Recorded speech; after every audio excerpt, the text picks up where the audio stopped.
if you look at Islamic societies, the guilds, as well as the marketplaces, they are heavily regulated. So to say this is a free marketplace is a misnomer, because if the impression is given to you that you can come and anybody can sell whatever they like, they're totally wrong. And as I said to you, the punishment is enormous. So if you want to cheat, you don't go to the marketplace, you go anywhere but the marketplace. Because precisely you are under the gaze of the people who are watching, who go there inspecting, whose job is to look around for something going wrong. But the question of what comes first and how do we do this and how do we do that, look, we have to be very practical. We will explore this thing tomorrow in terms of policies. And to bring the marketplace today, you have to accommodate to regulation systems that you have before. You have mafias in controlling whole marketplaces. This is where the big mafia is. And then the whole retailing game, which really doesn't mean anything. I will give you one example that I think illustrates the point in order to see where we come from and what we try to avoid. And also I think it answers the question that it was given to me earlier about the guilds. I visited Istanbul in the days of Erbakan, during the brief moment that he was in power before the coup d'etat. As you remember, perhaps, he was a promoter of the gold dinar. Before Mahathir, he was the first prime minister to say the gold dinar is the currency of the Muslims. And we were there while it was, together with one famous Waqf, that it makes studies on classical architecture in Istanbul. We undertook the study of one of the most classical markets in Istanbul that it has been now demolished. Is the market of the carpets. Now in Istanbul, all the markets are done in Eastern Anatolia. Around the city of Izmir, there are hundreds of small workshops that, working with their hands, almost in identical conditions that they were 500 years ago, they're still made by hand, these carpets. They produce these marvelous pieces of art. But now, without the marketplace, which is gone decades ago, before the building was destroyed, it was simply just nationalized by Ataturk. These traders, they have to sell to a small number of intermediaries who sell to 4 wholesalers who control about 600 shops of carpets in Istanbul.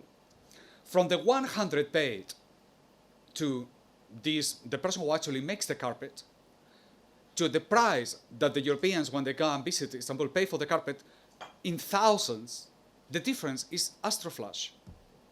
It's just beyond reason. Now, my argument will be, in order to create a guild of of makers of carpets, all you have to do is one single policy: open back the market of carpets of Istanbul. So this person who are doing the carpets, they have to do, take a bus, 25 kilometers, go to the market and sell directly to the customer, directly. No intermediaries, nothing. The Europeans will get the carpet cheaper, therefore more people will be producing. There will be more people encouraged to produce because there will be more customers, more demand, and they will multiply their revenues by 5 or 6 times what is at present. The next thing is to organize themselves, which is precisely how they control quality, etc., just in the same way it was during the day of the Ottomans. So here's an example how the marketplace plays a critical position in the development or liberation, if you want, of all the other aspects of Muamalat, in particular the question of the guilds. And how without it, it will be extremely difficult to organize these traders because they have to stumble with precisely these 4 wholesalers. So mafias, yes, we are encountering mafias. How can we overcome mafias? Because we are right. That is the reason why we are successful. Because this is the right thing to do. And because we are the majority. We are the 90%, as now people fashionably said. We are the majority. And we are fed up of the system that is being given to us. And that things are getting worse. Malaysia is heading in the wrong direction and not applying any of the good policies they could make if they were a little bit wiser.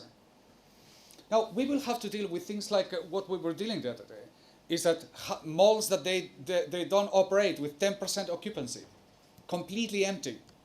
What do? We have to, it's not an ideal solution, is not an ideal location, but we have to be able to convey solutions that they can integrate partly, at least partly of the idea with this concept. Make it feasible.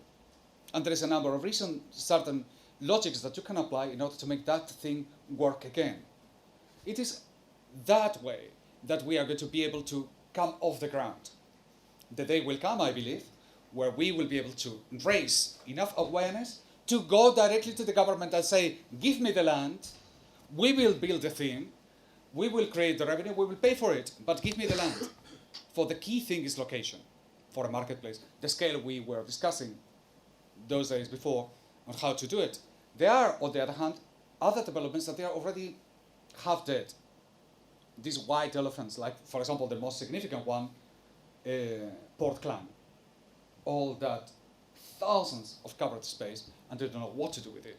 It could be a perfect location for a marketplace. So in other words, we could be creative in how we look into locations. And it's on the basis of that we can offer solutions.